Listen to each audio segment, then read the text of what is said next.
Bismillahirrahmanirrahim. Assalamualaikum warahmatullahi wabarakatuh.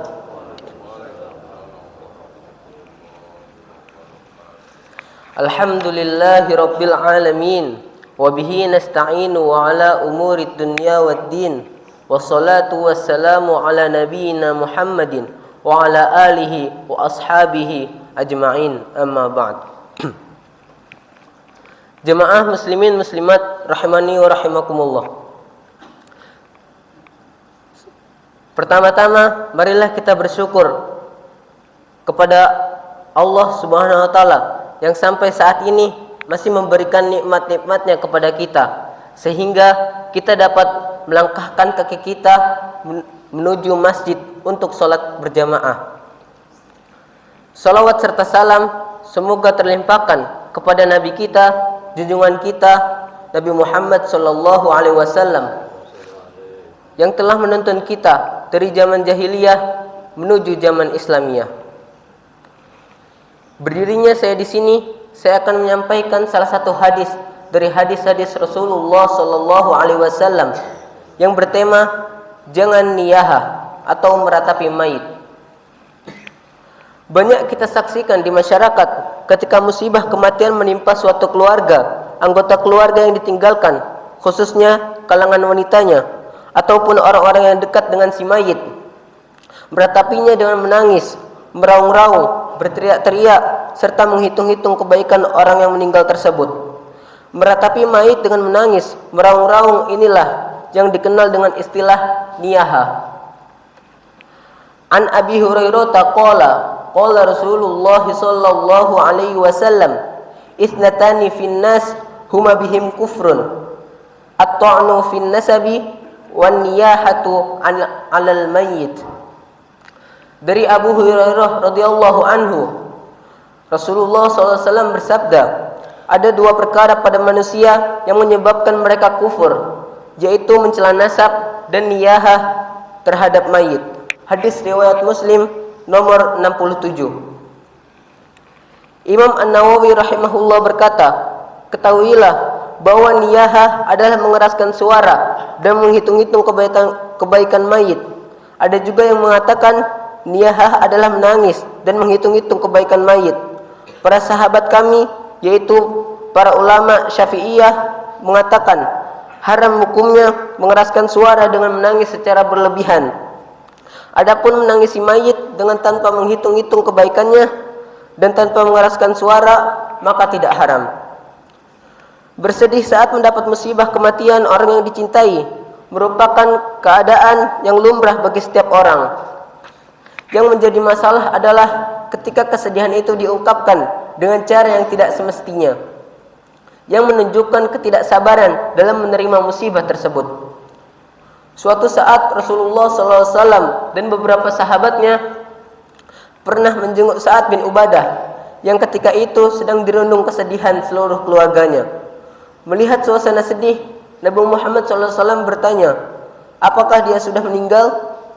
Jawab keluarganya, belum ya Rasulullah. Kemudian Nabi Muhammad SAW menangis. Para sahabat pun ikut menangis. Kemudian Nabi Muhammad SAW bersabda, tidakkah kalian mendengar bahwa Allah tidak menyiksa disebabkan tetesan air mata atau kesedihan hati, namun Allah Subhanahu wa taala menyiksa atau merahmati disebabkan ini. Beliau memberi isyarat kepada lidahnya, sesungguhnya mayit tersiksa disebabkan tangisan keluarga kepadanya. Hadis riwayat Bukhari nomor 1304 dan Muslim nomor 924.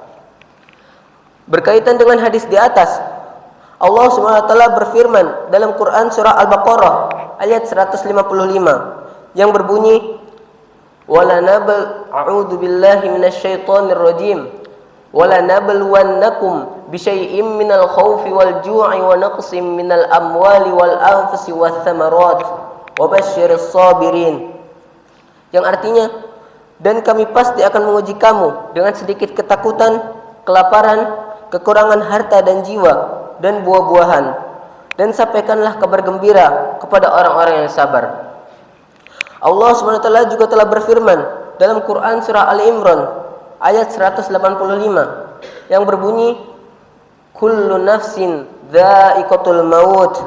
Setiap yang bernyawa pasti akan mati.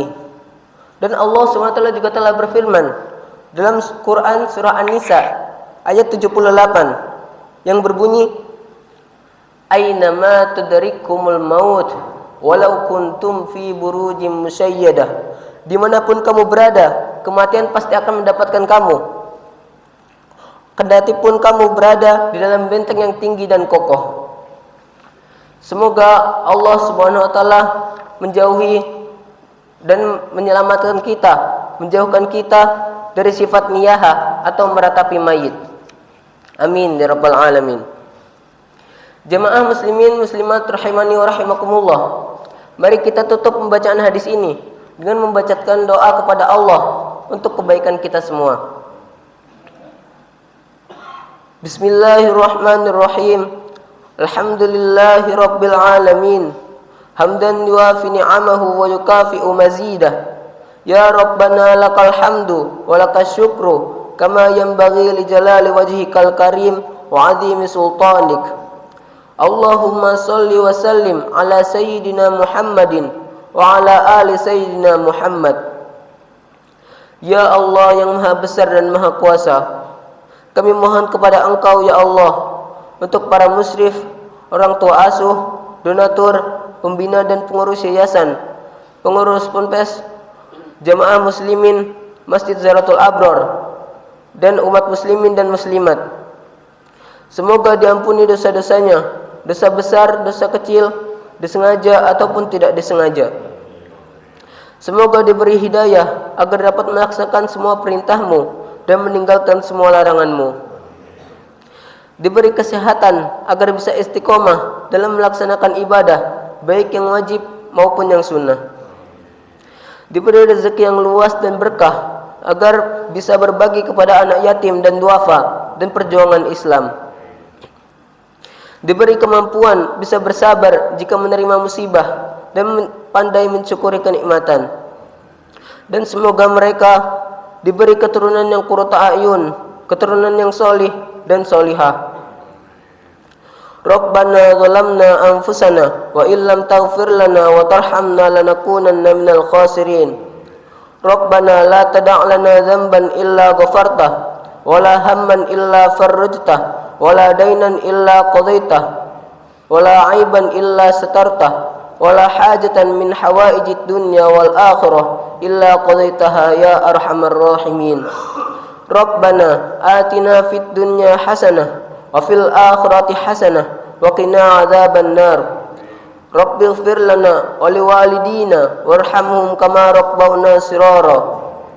Subhana rabbika rabbil izzati amma yasifun wa salamun alal mursalin walhamdulillahi rabbil alamin. Mungkin ini sekian dari saya. Bila ada salah pengucapan, saya mohon maaf. Billahi taufiq wal hidayah. Wassalamualaikum warahmatullahi wabarakatuh.